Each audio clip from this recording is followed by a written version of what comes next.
Commander Jake Morrison stood on the bridge of the Earth vessel Horizon. His eyes watched the diplomatic station growing bigger on the screen in front of him. Behind him, Lieutenant Amy Holland fixed her uniform for the third time. She had good reason to be nervous. Today was humanity's first real meeting with the Galactic Council. Things were already tense. "Commander, the station is calling us," said Lieutenant Peter Hayes from his seat at communications. "Put them on screen," Jake said. He stood up straighter. The screen changed to show an alien face. The creature looked like a giant insect. Its mouth parts clicked fast, which Jake knew meant it was annoyed. "Human ship, you are late. The Council does not like when people are late." "We're sorry about that," Jake started to say, but the alien waved one of its arms and cut him off. "Save your words for the Council room. Go to Docking Bay 7. The screen went black. Amy let out a long breath. "Well, that was better than I expected." Jake gave her a small smile. "Let's hope the real meeting goes half as well." 3 hours later, Jake sat in the council chamber. Next to him was Lieutenant Commander Lisa Bennett, his diplomatic officer. The room was huge and round. Representatives from 47 different alien species sat in rows going up like stairs. In the center sat the Council Prime, a very tall alien called a Varnoth. His people had started the Galactic Council 3,000 years ago. "We will now talk about humanity's request to join as associate members," the Council Prime said.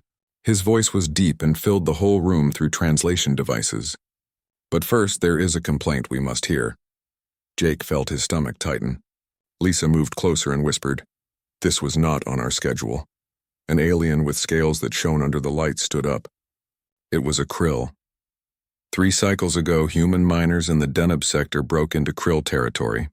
Their mining machines stripped an asteroid that belonged to our people. "We want payment and an explanation." Jake looked quickly at Lisa. They had checked every human mining job in that area. Nobody had said anything about breaking any boundaries. "Honored Council," Jake said carefully. "May I ask for the exact location and dates? We will check this right away." "You dare question us?" The krill's voice got louder and sharper. "Not at all," Lisa said smoothly. "Commander Morrison just wants to make sure we look at the right incident. We take territorial rules very seriously." The tall Varnoth leaned forward. "The location data has been sent to your ship. You have 1 standard cycle to come back with your answers." When the meeting ended, a smaller alien that looked almost human walked up to them. He was a Felnar diplomat named Ambassador Kren. He had been one of the few voices speaking up for letting humans join. "That was a trap," he said quietly. "The krill have been looking for a reason to stop your application." "Why would they do that?" Amy asked. "Because you are new. New species change the way power works here," Kren explained. "Be very careful. The Council is watching to see how humans handle accusations." Back on the horizon, Jake called his top officers together. Lieutenant Danny Cruz, who handled navigation, pulled up the location on the main screen. "Here is the problem, Commander. Those coordinates put the asteroid in space that belongs to nobody, according to every map we have." "Could our maps be wrong?" Lisa asked. "Maybe, but probably not," Danny said. "We got these maps from the Council's own public databases." Jake rubbed his forehead. "Show me all records from our mining work in that area. I want to know exactly what happened." For several hours, the crew looked through logs, sensor data, and messages. Finally, Amy found something important. "Commander, look at this." The mining captain was a civilian named Greg Hamilton. He did find the asteroid. "But look," she showed a transmission log. He ran a full scan for territorial markers and found none. He waited 6 hours for any claims to be filed, just like galactic law says. When nothing came through, he started mining. "So we followed the rules," Jake said. "Yes," Amy confirmed. "But here is where it gets strange." She pulled up another file. The krill filed their claim 7 hours after Hamilton started work. But their complaint says the territory was theirs for over 10 years. Lisa's eyes went wide. "That's impossible. If they really owned it before, it would have shown up on Hamilton's scan." "Unless they are lying," Danny added. Jake held up his hand. "Let's not jump to that. There could be a mistake in their records, a computer problem, many possible reasons." "What do we do?" Amy asked. Jake was quiet for a moment. Then he decided. "We tell the truth, show our evidence, and let the Council decide." The next day, Jake and Lisa went back to the Council chamber. The air felt even more tense than before. The krill representative was already talking when they walked in. "The humans have had enough time to make up whatever excuse they want. But the facts are clear. They broke into our territory. Jake waited to be called on, then stepped forward. Honored Council, we finished our investigation. May I show you what we found? The Council Prime waved for him to continue. On the date in question, Captain Greg Hamilton was working in space that our map showed belonged to nobody. Before he started work, Captain Hamilton did a full territorial scan as required by galactic law. No markers or claims showed up. Jake brought up the sensor logs on the chamber's big display. He then waited the required 6 hours for claims. When no claim came in, he went ahead with mining. The work lasted about 4 hours. The asteroid was 93% empty when the Krill claim finally arrived. The Krill representative's scales turned a darker red. This is crazy. Our claim existed long before this human arrived. If I may, honored representative, Lisa said calmly but firmly. We checked your claim against Council database records. Your territorial registration for that asteroid was filed 7 hours after mining began, not 10 years ago like your complaint says. Whispers filled the chamber. The Council Prime raised his hand for quiet. Krill representative, is this true? The Krill's body moved in a way that Jake had learned meant discomfort. There may have been a delay in filing the paperwork, but the territory has long been ours by right of being close to it. Being close to something is not recognized under Council law, the Varnoth said flatly. Without proper registration, the asteroid was unclaimed space. Jake could have stopped there. The evidence was clear. Humanity was right and the Krill had been caught in a lie. But as he looked around the chamber at the dozens of alien species watching, some hopeful and some angry, he realized something important. This was not just about being right. This was about showing who humans were. Honored Council, Jake said, if I may speak more. The Council Prime looked at him with what might have been curiosity. You may. Jake took a breath.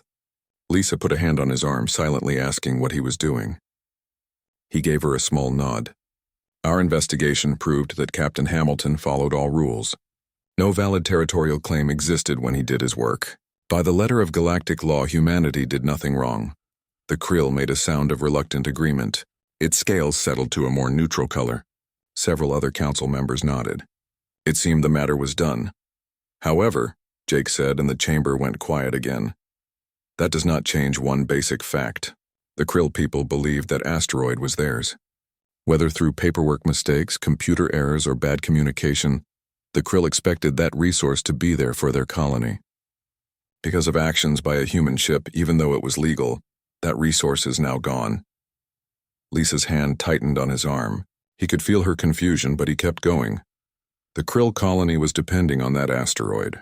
They had made plans, set aside equipment, assigned workers. The sudden loss of that resource, even if caused through no legal fault, created hardship. And for that, on behalf of humanity and Captain Hamilton, I apologize. The silence in the chamber was complete. Jake could see confusion on dozens of alien faces. The Krill representative seemed frozen, its mouth part slightly open but not moving. Even the ancient Council Prime looked surprised. Finally, an alien with a body made of crystal spoke. Its voice chimed softly. The human apologizes? Why would you apologize when you proved you did nothing wrong? Because being right and being good are not always the same thing, Jake said simply. The Krill representative stared at Jake. Its body stayed very still. This is a trick. You want to make us look unreasonable? No trick, Jake said. Yes, we followed the law. Yes, our actions were justified. But your people still lost something. An apology cost me nothing, but it says your experience matters. It says the situation could have been handled better by both our peoples. Humans are strange, said a Felnar observer from the upper seats. They apologize when they did nothing wrong? Sometimes, Lisa spoke up. She understood what Jake was doing now. In human culture, an apology is not always saying you did something wrong. Sometimes it means you feel empathy. It says, I see that you are hurting, and even though I did not mean to cause that hurt, I wish it had not happened. Furthermore, Jake continued, we would like to offer compensation, not because the law says we must, but because it is the right thing to do. We want to share the refined resources from that asteroid with the Krill colony. Half and half. Now even the Council Prime reacted. He leaned forward with clear surprise. You would give away half of resources you legally obtained? Yes, Jake said firmly. Also, we would like to work with the Krill to update the territorial database systems. This would stop this kind of confusion in the future. We suggest a joint human-Krill technical team to review and improve the claim registration system. The Krill representative made small clicking sounds. Its whole body showed uncertainty. I do not understand, you won. The council ruled in your favor. Why do you offer us anything? Jake moved closer to where the Krill stood, looking up at the alien. Because we do not just want to win, we want to be good neighbors. We are new to this galactic community, and we will make mistakes. We hope that when we do, others will work with us to find solutions instead of just giving us penalties. We are trying to set the example we hope others will follow. This is very unusual, the Council Prime said. In 3,000 years of council meetings, I have never seen someone who was proven innocent offer compensation to their accuser. An old alien from the Zethari species stood up slowly. Her movements were careful, her shell-like body marked with age. Perhaps that is why we should pay attention, she said. Her voice carried weight and authority. The human speaks of empathy, of choosing cooperation over fighting even when not required. These are not common values in council meetings. They should not be values at all, argued another alien. Its tentacles moved with emphasis. Law exists to create order. If we let emotion and apology replace law, we invite chaos. With respect, honored delegate, Lisa said, stepping forward to stand next to Jake. We are not saying emotion should replace law. We are saying that law is a minimum standard for civilization, not the maximum. Just because something is legal does not mean we cannot try to do better. The debate that followed was intense. Some species found the human position confusing, even insulting. The idea of apologizing when not at fault seemed to them a sign of weakness, or worse, a sneaky way to gain moral superiority. Others, however, were interested. A young Varnoth advisor spoke for the first time. Human Commander, tell me this. What if the Krill had been truly in the wrong? What if they had knowingly filed a false claim to trap you? Would you still apologize? Jake thought about the question carefully. That is a fair question. If the Krill had acted with deliberate bad intentions, my response would be different. An apology in that case might encourage more bad behavior. But nothing in our investigation suggests they lied on purpose. It appears to be a real misunderstanding. A gap between what the Krill believed to be true and what was legally registered. In such cases, building a bridge is more valuable than winning an argument. The Krill representative slowly came down from its platform and walked toward Jake. This broke protocol and caused a stir, but the Council Prime allowed it. The Krill stood before Jake, studying the human with its compound eyes. You are either very clever or very foolish, the Krill said quietly. Maybe both. My people have lived next to others for 6 centuries. We have been dismissed, cheated, and overlooked. We learned to fight for every resource, to defend every claim strongly because no one would defend them for us. I am sorry to hear that, Jake said, and he meant it. The Krill made a strange sound, almost like a laugh. You apologize again, for things you did not do to people you never harmed. It paused. I must talk with my colony council, but I think we should accept your offer. Not the resources. We do not need charity, but the technical cooperation, the database improvements. That would help all species, not just Krill and humans. We would be honored to work with you, Jake replied.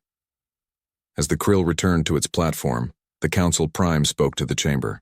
This has been an interesting session. The human response to accusation has been noted. We will pause for 3 cycles while the various delegations think about what happened here.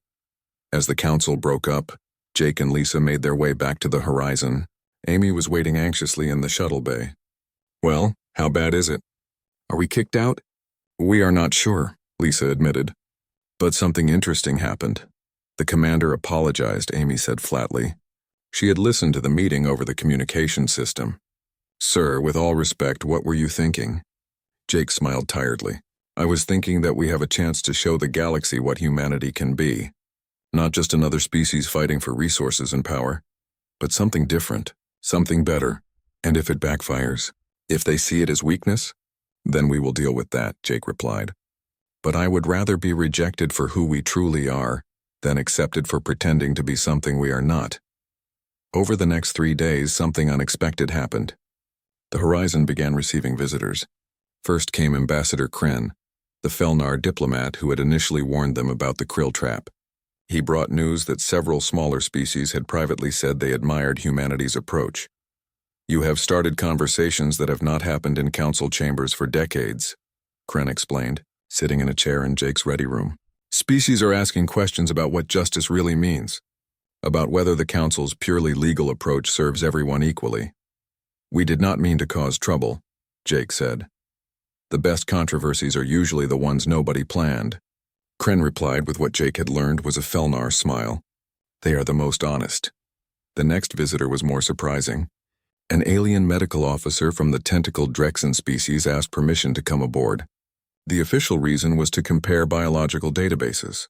But during the visit, the officer stayed to talk with Jake. My species values logic above all else, the Drexen explained. Its tentacles moved in complex patterns that Jake's translator said meant thoughtful gestures. We see emotion as a weakness. But I have been thinking about what your officer said, about law being a minimum standard, not a maximum. It is a logical statement, yet we have never used that logic. We have treated law as both floor and ceiling. Why do you think that is? Jake asked. Perhaps because going beyond law requires something law does not demand. It requires caring about results beyond your own benefit, the Drexen thought out loud.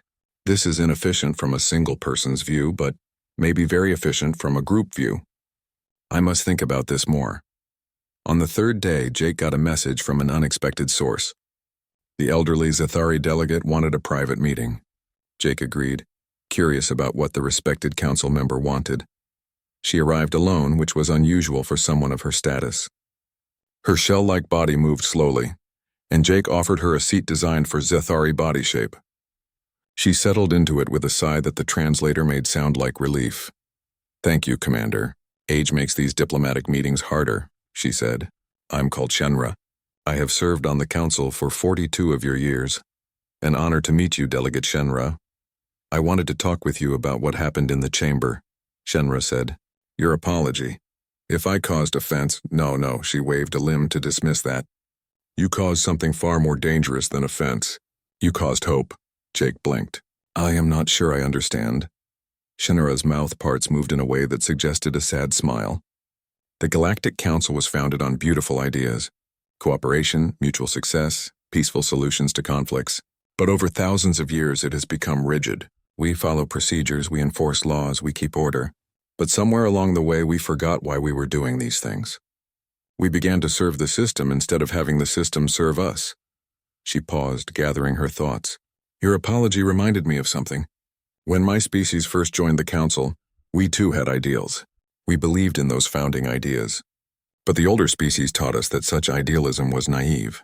That survival required hardness, calculation, strategic advantage. We learned to be like them, and we taught the species that came after us the same lessons.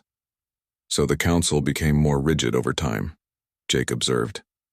Exactly. Each generation a little harder, a little less forgiving, a little more focused on advantage rather than cooperation, until we arrive at today where the idea of apologizing when not legally required seems strange and possibly foolish. Shenra leaned forward. But you humans do not know you are supposed to be hard yet. You still have your idealism. And in your idealism you reminded us of what we once believed. What we once were. 6 months had passed since humanity joined the Galactic Council. Commander Jake Morrison sat in a conference room reviewing data with an unusual group. Dr. Helen Shaw showed findings on a screen while a Chirith scientist and a Zathari researcher offered their thoughts. Most surprisingly, a young Verkeen scientist named Tesh sat at the table. Her reptilian features looked closely at the thermal impact data. The results are clear, Dr. Shaw was saying. The temperature change has had effects on the microbial life but not harmful ones. Actually, the slight warming has increased their activity in good ways. Growth rates are up 14% in the affected zone. Fascinating, Tesh said. Her translated voice carried real interest. This challenges our ideas about thermal stress on these populations. Jake smiled, remembering when the Verkeen delegate had insisted his people would never help with the study. Tesh had shown up 6 months into the project, claiming she was acting on her own out of scientific curiosity. Everyone knew she had been sent by her government to watch the research, but she had proven to be a talented scientist who made real contributions. I will write the publication proposal, Dr. Shaw said, but we should probably update the council first since this came from that challenge. Agreed, Jake said. Let's schedule a presentation for next week's session. After the meeting ended and the scientists left, Lisa Bennett entered carrying a data pad. She looked concerned. We have a situation developing. Not a crisis yet, but potentially significant. What kind of situation? Remember the verdicts? The ones who tried to take advantage of our apology approach 6 months ago by claiming shipping lanes were theirs. Hard to forget, Jake replied. They backed down when we showed their claims were fake, but they were not happy about being called out. Well, they are at it again, but this time not with us. They have filed territorial claims against a Chirith colony world. They say the planet is actually within ancient Verdict's territory. The Chirith are a minor species without much political power. The Verdicts seem to think they can bully them into a settlement. Jake frowned. What does the council say? That is where it gets interesting. The territorial documents are unclear, apparently because of old survey data from before current mapping standards. Legally, both sides have some basis for their claims. It would normally go to arbitration, which could take years. And in the meantime? The Verdicts are pressuring the Chirith to abandon several orbital platforms and mining operations as a gesture of good faith during arbitration. The Chirith economy cannot handle that kind of disruption. Jake thought for a moment. What is our relationship with the Chirith these days? Excellent, actually. They have been one of our strongest supporters, and they have been active in the Commission for Ethical Cooperation. And the Verdicts? Hostile toward humanity. They see us as troublemakers who have disrupted the natural order of council politics. So if we help, it will look like we are helping friends and opposing enemies, regardless of who is actually right. Exactly, Lisa confirmed. Classic political trap. Help the Chirith and look partisan. Do not help and abandon friends to bullying. Or, Jake said slowly, we could help both sides. I am not following. Jake stood and walked to the window. The main problem is unclear territorial data, right? What if we offered to do a comprehensive survey of the disputed region using human technology? We have some of the best scanning and mapping equipment in council space. We could provide clear data that removes the confusion. The Verdicts would never agree, Lisa said. They would claim we would bias the results toward the Chirith. Maybe. But what if we let them check our methods first? What if we invited observers from multiple neutral species to verify the data collection? Make it completely transparent. Lisa considered this. It could work, and it would be consistent with our approach. We are not taking sides, we are trying to help solve the real problem. Exactly. Schedule meetings with both delegations. Let's see if we can get them to agree. The next day, Jake met with the Chirith ambassador. Her bird-like features showed both hope and doubt. You would do this for us, Commander Morrison? Survey the entire disputed region? Not for you, Jake clarified. For both you and the Vertex. For the Council as a whole. Territorial disputes waste resources and create resentment. If we can help resolve one through better data, everyone benefits. The Vertex will refuse, she said with certainty. They know their claim is weak. Clear data would hurt their position. Possibly, Jake acknowledged. But if they refuse a transparent, neutral survey, that itself tells the Council something, does it not? Either way, we are offering a solution. What they do with it is their choice. The meeting with the Verdict's representative went exactly as predicted. The delegate was immediately hostile. Human interference is not welcome, he stated bluntly. This matter is between the Verdict's sovereignty and the Chirith. Your attempts to expand your influence through false gestures of helpfulness are obvious. We are offering a survey, Jake said calmly. Scientific data collection. How is that interference? You will falsify the data to favor your Chirith friends. Then watch the data collection yourself, Jake replied. We will allow Verdict's observers full access to our survey methods, equipment, and results. We will invite other neutral species to observe as well. Complete transparency. The Verdict's delegate seemed taken aback. You would allow us to monitor your survey? Absolutely. We want the data to be trusted by everyone. That means the process has to be beyond question. I will need to consult with my superiors, he said finally. 3 days later, the Verdicts returned with a counter-proposal. They would allow the human survey only if 5 specific species were also invited as observers, including the Verkeen and 2 other species that had been vocally critical of humanity. They are trying to stack the deck with hostile observers, Amy said when Jake shared the Verdict's response. They want people watching who will be eager to find fault with our methods. Good, Jake said, surprising her. If we can satisfy hostile observers, our results will be that much more believable. Accept all their conditions. The survey took 3 weeks. The human vessel compass, equipped with advanced scanning technology, carefully mapped the disputed region, while representatives from 7 species watched every step. The Verkeen observer, a military officer, was particularly aggressive in questioning every procedure. "Why do you scan at that resolution?" the officer demanded as they mapped their 4th sector. "Lower resolution would be faster, but less accurate," replied Lieutenant Pete Hayes, who was leading the survey team. "We want this data to be final. Higher resolution takes longer but provides better results. Or provides more chances to introduce false data," the Verkeen suggested. "You are watching the raw data feeds in real time," Pete replied patiently. "You can see exactly what our sensors are detecting. There is no opportunity for falsification, so you claim." Despite the constant challenges, Pete and his team stayed professional. They explained every decision, invited observers to suggest changes to procedures, and documented everything thoroughly. By the end of the survey, even the hostile Verkeen officer had reluctantly admitted, "Your methods appear sound. I find no evidence of tampering."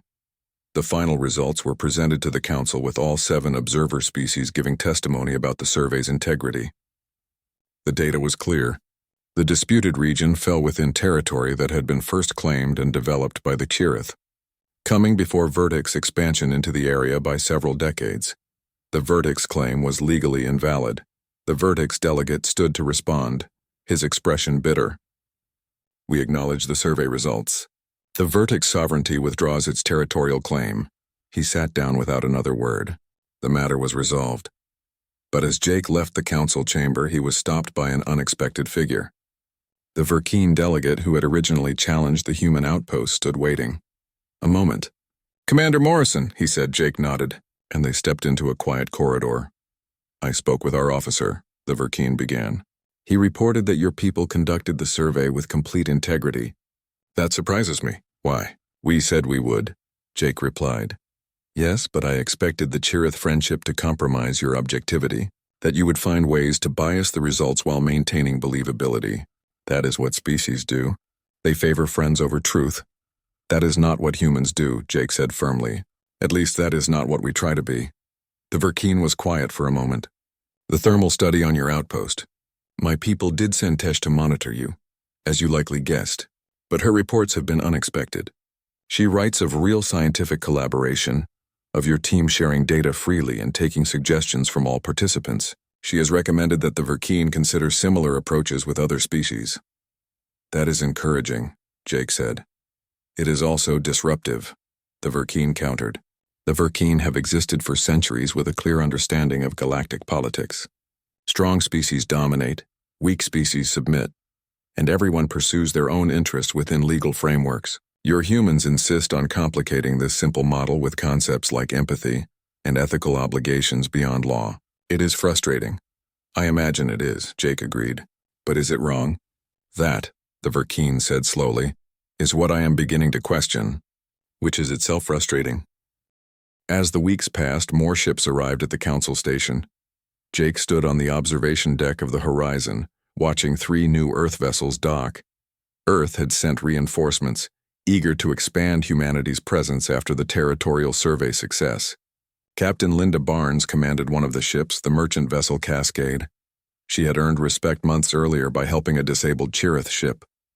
"Quite a sight," Lisa said, joining him at the window. "A year ago, we were the only human ship here. Now we have 4. "Change happens fast in the galaxy," Jake replied. "I just hope we can maintain our principles as we grow." His concern was not unfounded. That same day, a report came across his desk. 2 human cargo ships had encountered situations where other species were technically in the wrong. In both cases, the human captains had apologized and offered assistance. In one case, the other species had responded with gratitude. In the other, they had seen it as weakness and tried to demand more concessions. "The problem is becoming more visible," Amy said during their morning briefing. "Some species are testing us. They want to see if our kindness has limits." "Of course it has limits," Jake said. "We just need to figure out where those limits are without abandoning our values." The answer came sooner than expected. That afternoon, Ambassador Kren rushed into Jake's office, his Felnar features showing stress. "Commander Morrison, we have a serious situation.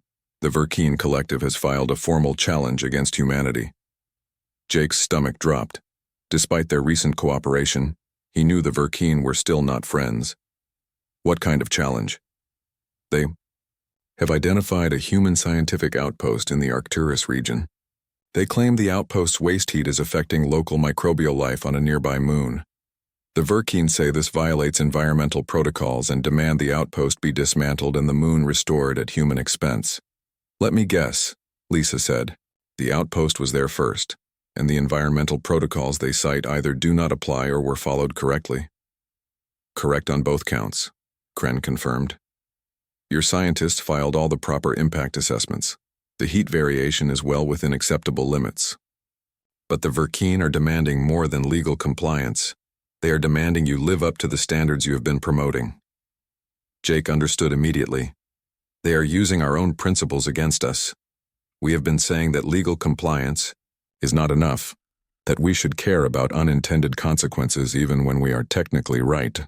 Now they are demanding we apply that standard to ourselves. It is a trap, Amy said. If we dismantle the outpost, we prove that our principles are impractical. If we refuse, we prove we are hypocrites who only expect others to exceed legal standards. Kren nodded grimly. The Verkeen are bringing this to a full council vote in 3 days. They are framing it as a test of human sincerity. For a long moment, the room was silent. Then Jake stood and walked to the window. Get me everything we have on that outpost. Scientific data, environmental studies, everything. And get me a communication line with the outpost director. What are you thinking? Lisa asked. I am thinking we need to actually look at this situation instead of just reacting to the politics around it, Jake replied. The Verkeen might be trying to trap us, but that does not mean they are wrong about the facts. If our outpost is genuinely harming something, even unintentionally and even within legal limits, maybe we should address it. Commander, if we give in now, it will open the floodgates, Amy warned. Every species with a grudge will find some technical concern to challenge human operations. Maybe, Jake acknowledged. Or maybe if we show we are serious about our principles even when it costs us, we will build trust that makes those challenges less likely to stick. Over the next 2 days, Jake and his team conducted a thorough review. The outpost was a biology research station studying rare crystalline formations in the Arcturus region. The waste heat issue was real but minor. The station's thermal exhaust was raising temperatures on a nearby moon's surface by about 0.3 degrees over a small area. Jake spoke directly with the outpost director, Dr. Helen Shaw, through a communication link. What is your assessment, doctor? Is the temperature change affecting the microbial life? The scientist looked conflicted. Honestly, Commander, we do not know. The microbes are extremophils adapted to huge temperature swings anyway. A fraction of a degree should be nothing, but should is not the same as is. We have not done long-term studies because, frankly, they were not required. If they were required, would you have done them? Of course. We are scientists. Understanding environmental impact is part of our job. Then why not do them now? Jake asked. Dr. Shaw blinked. Because it would take months and cost resources we do not have. And the Verkeen want an answer in 3 days. What if we propose doing the study as part of our response? Not an admission of guilt, but a commitment to doing our homework. That could work, Dr. Shaw said slowly. Actually, it would be fascinating research. These particular microbes are unique. Understanding how they respond to thermal variation could teach us a lot. An idea formed in Jake's mind. What if we invited the Verkeen to participate in the study? Make it a joint research project. They would probably refuse, Dr. Shaw said. This is not about science for them. It is about politics. Maybe, but let's make the offer anyway. When the council met for the Verkeen challenge, Jake asked permission to speak first. The Verkeen delegation looked pleased, probably expecting either an apology or a defensive argument that would play into their hands. Jake provided neither. The Verkeen collective has raised concerns about thermal impact from the human research outpost in the Arcturus region, he began. After reviewing the situation, we have determined that while our outpost is in full compliance with all environmental protocols, the Verkeen raise a valid question. What is the actual impact of our operations on the local microbial ecosystem? He brought up data displays. Our initial assessment suggested minimal impact, but they were done over relatively short time frames. The Verkeen have challenged us to live up to the standards we have advocated for, to care about consequences even when we meet legal requirements. We accept that challenge. The Verkeen delegate looked momentarily confused. This was not the response they had expected. Therefore, Jake continued, we propose the following. We will start a comprehensive long-term study of the thermal impact on the microbial life of the moon in question. This study will last 1 standard year and will be conducted by our biology team under the oversight of the Council's own Environmental Science Committee. If the study shows measurable harm to the microbial ecosystem, we will modify or move our outpost as appropriate. Murmurs rippled through the chamber. The Verkeen leaned forward. And in the meantime, your outpost continues to operate, potentially causing permanent harm? During the study period, we will reduce our thermal output by 20% through efficiency improvements already available to us, Jake replied. This is not required by regulation, but it shows our good faith while we investigate the facts. Furthermore, Jake added, we invite the Verkeen Collective to participate in the study. Their scientists would be welcome to join our research team. After all, the Verkeen raised this concern. They clearly have interest in protecting this ecosystem. Who better to help ensure our investigation is honest? The chamber fell silent. The Verkeen's expression was unreadable, but his body language suggested he was thrown off balance. The Verkeen had expected to either score a political victory by forcing humans to dismantle their outpost, or expose human hypocrisy by forcing them to refuse. Jake's proposal did neither.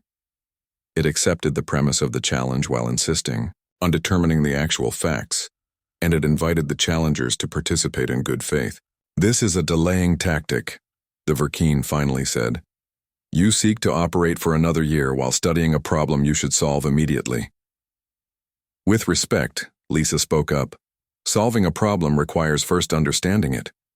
We are not refusing to act. We are refusing to act rashly based on incomplete information, and we are inviting you to help us gather that information. Elder Shenra rose from her seat. I find the human proposal reasonable. They acknowledge the concern raised, propose concrete steps to investigate it thoroughly, offer immediate mitigation measures, and invite collaboration. This seems consistent with both the letter of council law and the spirit of the ethical guidelines the Commission has been developing. I second the Elders' assessment, Ambassador Kren added. The humans are demonstrating exactly the kind of thoughtful responsibility we should encourage. Even the usually critical Korthan delegate stood. I am not known for supporting human initiatives, he said dryly. However, I must acknowledge that this response is prudent. If we are to have standards beyond legal minimums, they must be based on facts, not assumptions. The human proposal provides a framework for determining those facts. Even some of the Verkeen's usual allies seemed hesitant to oppose such a seemingly reasonable proposal. After another hour of debate, the council voted. The human proposal was accepted, with the Verkeen study participation left as an open invitation. After the session, the Verkeen approached Jake in the corridor. Clever human, you avoided the trap. It was not a trap I was trying to avoid, Jake replied honestly. 14 months after humanity joined the Galactic Council, something remarkable happened. Jake Morrison sat in a conference room with scientists from 4 different species. Dr. Helen Shaw presented the final results of the thermal impact study. Next to her sat the Chirith scientist and the Zathari researcher. Most surprisingly, Tesh, the young Verkeen biologist, sat at the table, her eyes focused on the data. The results are conclusive, Dr. Shaw was saying. The 0.3-degree temperature change has had measurable effects on the microbial population, but not harmful ones. Actually, the slight warming has increased their activity in beneficial ways. Growth rates are up 14% in the affected zone. Fascinating, Tesh said with genuine interest. This challenges our assumptions about thermal stress on extremophile populations. Jake smiled. The Verkeen delegate had insisted his people would never participate. Yet here was Tesh, who had shown up 6 months into the project claiming to act independently. Everyone knew she had been sent to monitor the research, but she had proven to be a talented scientist who made real contributions. "I will draft the publication proposal," Dr. Shaw said, "but we should update the council first." "Agreed," Jake said. "Let's present this at next week's session." The council chamber was packed when they presented their findings. Jake stood before the assembly with Dr. Shaw and the international team of scientists behind him. "Honored Council," Jake began. 14 months ago, the Verkeen Collective challenged us to live up to our own principles. They asked whether we truly cared about unintended consequences of our actions. We accepted that challenge, and today we present the results. Dr. Shaw stepped forward and displayed the data. Our comprehensive study shows that while the thermal variation is real and measurable, it has not harmed the microbial ecosystem. In fact, the evidence suggests the warming has created a beneficial environment that has increased microbial productivity. Tesh added her own assessment. "As a Verkeen scientist, I can confirm the integrity of this research. The methodology was sound, the data collection rigorous, and the conclusions well supported. This study will contribute significantly to our understanding of extremophile biology." The Verkeen delegate stood slowly. "The Verkeen Collective acknowledges the thoroughness of this investigation. We withdraw any concerns regarding the outpost. Furthermore, we recommend the Council adopt similar collaborative study models for future environmental disputes." Applause filled the chamber. It was a small sound at first, started by the Chirith delegation, but it grew. Species that had been skeptical of humanity's approach were now seeing concrete results. Elder Shenra rose from her seat. "This is precisely the kind of outcome the Commission for Ethical Cooperation was designed to encourage." Two species faced a potential conflict. Rather than taking adversarial positions, they chose collaboration. Rather than accepting legal minimums, they sought deeper understanding. The galaxy is better for it. After the session, Ambassador Kren approached Jake with news. "The Drexen Assembly has just proposed a council-wide initiative based on human practices. They are calling it the Proactive Resolution Protocol." "What is that?" Jake asked. "It is a framework for addressing conflicts before they become formal disputes. The idea is that when two species have a potential conflict, they would be encouraged to seek collaborative solutions like you did with the territorial survey and the thermal study, rather than immediately taking adversarial positions." Lisa's eyes widened. The Drexen are one of the most traditional species in the Council. For them to propose something this innovative— "Exactly," Kren said. "You have changed something fundamental, Commander. The galaxy is starting to think differently about cooperation." That evening, Jake stood on the observation deck looking out at the diplomatic station. Ships from dozens of species moved through the docking patterns, each representing a civilization with its own history and challenges. Amy joined him with 2 cups of coffee. "Thought you might need this," she said, handing him one. "Thanks." He sipped the coffee. "I have been thinking about what the Verkeen said months ago. He called our approach naive." "He has said that multiple times," Amy pointed out. "I know, but I wonder if he is right. Are we naive? Will we regret trying to build relationships based on empathy rather than just strategy?" "Maybe," Amy said. "But I would rather be naive and decent than cynical and cruel. Look at what has happened. Species are talking to each other differently. The Commission has 17 member species now. The territorial survey model is being adopted for other disputes. Even the Verkeen are participating in joint scientific publications. We have also made enemies," Jake noted. "Species that see our approach as a threat." "Change always creates opposition," Amy replied. "But the question is not whether some species oppose us. It is whether enough species see value in what we are proposing that the galaxy moves in a better direction overall." Jake nodded slowly. "I got a message from Earth today. They are sending 3 more diplomatic vessels to join us. They want to expand our presence. That is good news, is it not? It should be.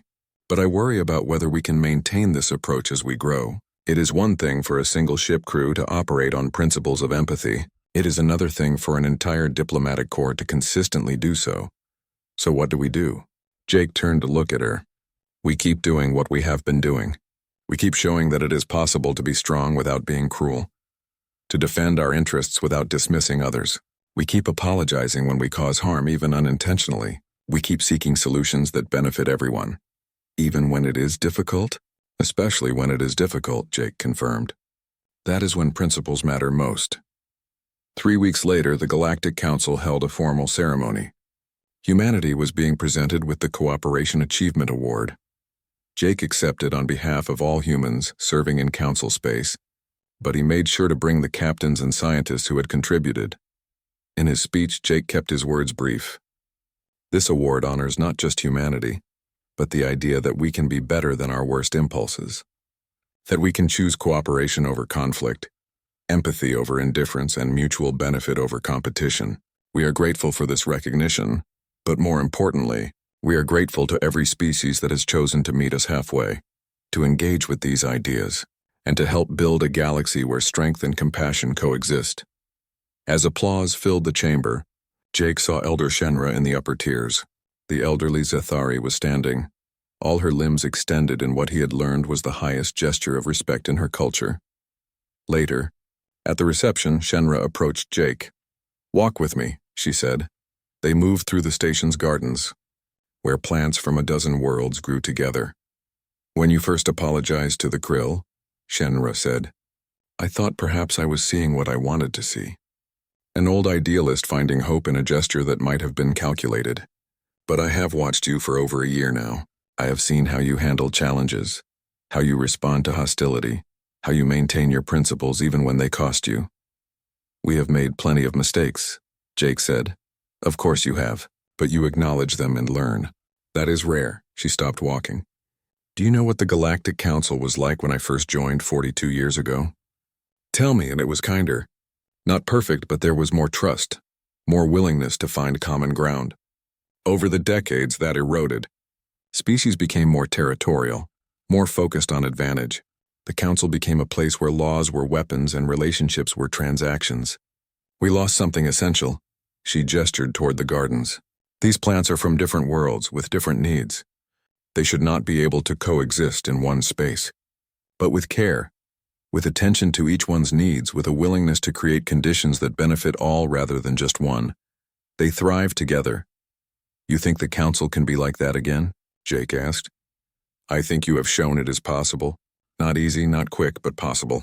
You have reminded us that the Council was founded on an ideal, not just a legal framework. And ideals, when people commit to them, have power."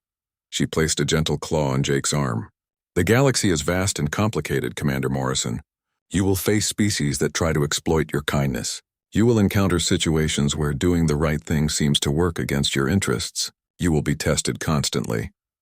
I know. But every time you pass those tests, you make it easier for the next species to make the same choice. You are creating new patterns, new expectations, new possibilities. That is the work of generations, not months or years. What you have started here will outlive all of us." "No pressure," Jake said with a slight smile. Shenra made the clicking sound that was Zethari laughter. "Immense pressure, actually. But I believe you are up to it. Humanity is up to it. You have already changed more than you know." In the reception hall, Jake found his crew mingling with delegates from dozens of species. Lisa was in animated conversation with a scientist about technology. Amy was teaching younger delegates a human card game. Dr. Shaw was comparing notes with Tesh and other scientists about their next research project. Humans and aliens, learning from each other, building relationships, creating something new together. It was, Jake thought, exactly what the galaxy needed, and exactly what humanity needed too.